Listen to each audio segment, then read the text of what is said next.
Today ay April 17, 2026. At ngayon ay kami ay gagala.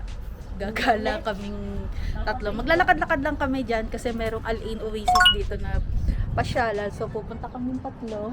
Ayan yung kapatid ko. Hi guys. I-update ko sa Wala inyo pa kung ano pumasok. nangyari. Bakit siya nandito sa amin sa Al-Ain.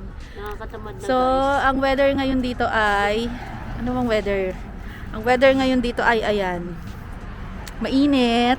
Nagche-change na ng weather. At aray ko. Maglalakad lang kami, mga 10 to 15 minutes siguro. Na lakad pupunta dun sa may Al-Ain Oasis.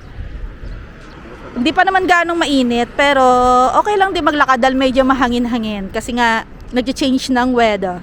Weather. Say hi to my vlog.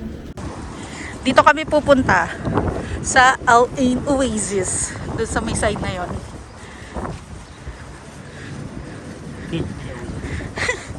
Diba ang ganda ng Al-Ain? Napaka-calm. Kaya dito kami nakatira. Dito kami pupunta guys sa Al-Ain Oasis. Ayun po yung ating ganito siya, ganito yung style niya, mga kainan, tambayan. Mas maganda pumunta dito pag gabi.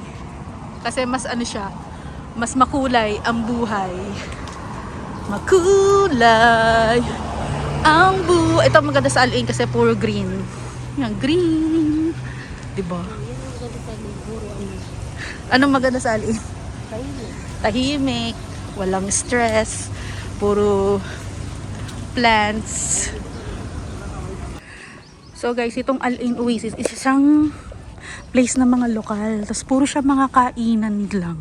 Tapos ganyan yung mga style niya. So ano ako mag-video kasi nga ang daming mga ano dito lokal. So nakakaano mag-video kasi nga sila mahirap na mag-video pag nandyan sila. Ingat na ingat kami sa pagbibideo kasi nga ang daming mga babae na nandito. Huh? Hi. Say hi, Papa. Hi. Oh.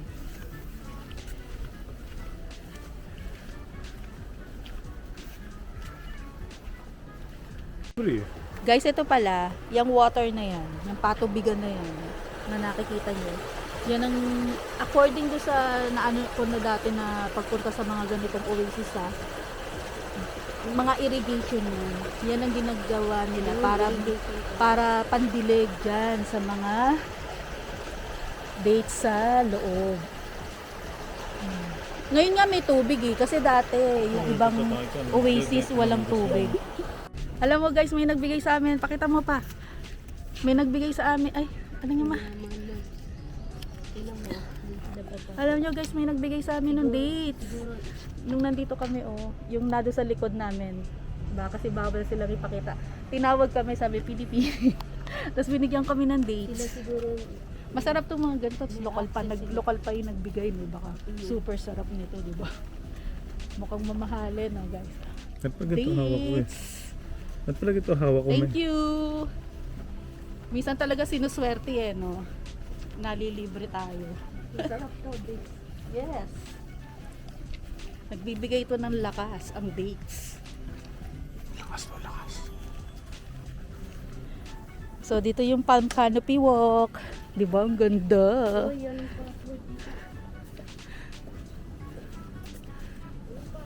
Ay, ang ganda, may upuan dito. Dito tayo.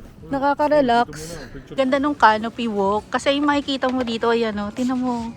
Yung mga dates. Tapos to, sayang to kasi ginagawa. Ano siya, pwede kang umakyat sa may taas. Sayang siya kasi maganda siya. Hi! Yung kita mo, yung gilid nga parang ano. Yun. Nasa likod. Ayan guys, tapos na kami. Nagpapahinga lang. Dito sa Al-Ain Oasis, anong masasabi mo? Sheila. Dali, ako na. Wala, okay. Dali lang. Iano ko lang yung camera. Ayan, anong masasabi mo? Sa Al-Ain Oasis. Yung place. Ha? Okay lang. Paano okay lang? 8.8. Dali, lagyan kita ng mic. 8.2. Ano masasabi mo dito sa Al Ain Oasis? Okay lang, kaso wala siyang, yung mga pagkaimbang mga turo-turo, ganun. I-rate ko siya from 1 to 10, 8.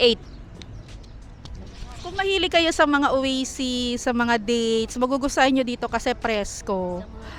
Yung mga puno-puno. Kasi ito naman ano talaga ng Al Ain eh, yung mga oasis nila. So ito yung kanilang porte sa mga, may mga greenery. So kung mahilig kayo sa ganon, okay siya. Matutuwa kayo. Tapos kapag mag-walking, pwede rin siya kasi para ano, pamparelax na lang din. Ikaw pa, ano naman ang masasabi mo? Wow. Masaya maglakad eh. Wala man ta.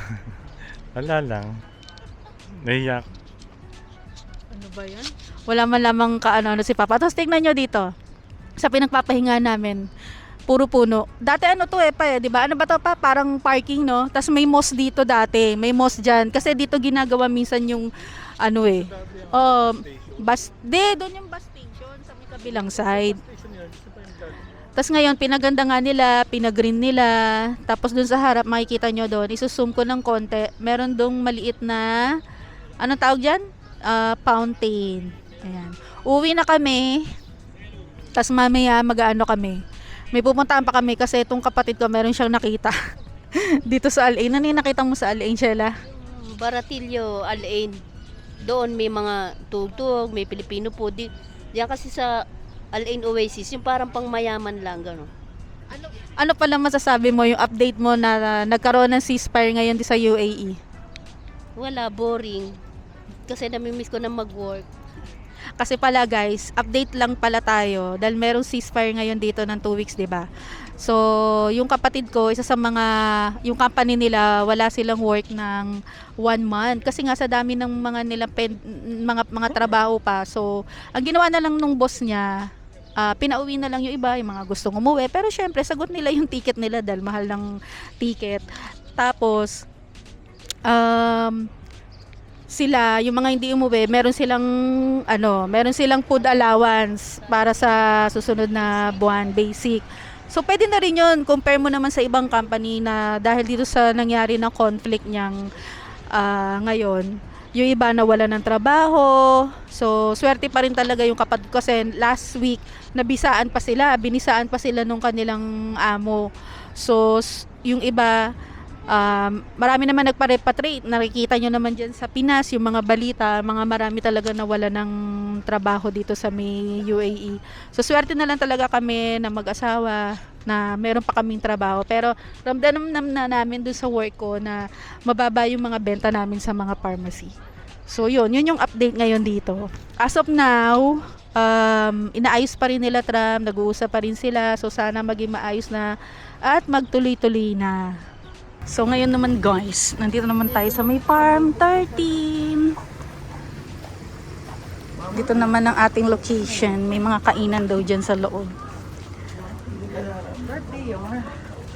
Bagong bukas to dito sa may Al Ain. Nakita lang ng kapatid ko.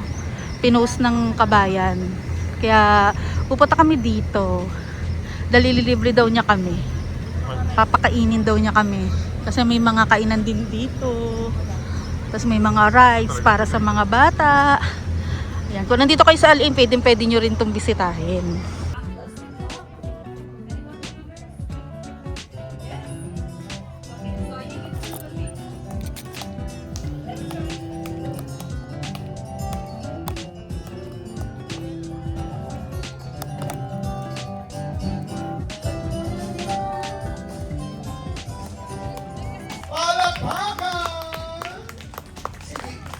Pindutin mo na yan, DJ!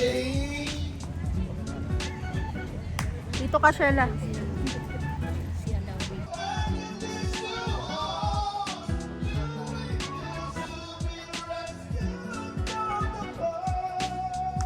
Dito kami sa loob ng cat house. Hi! Diyan kita.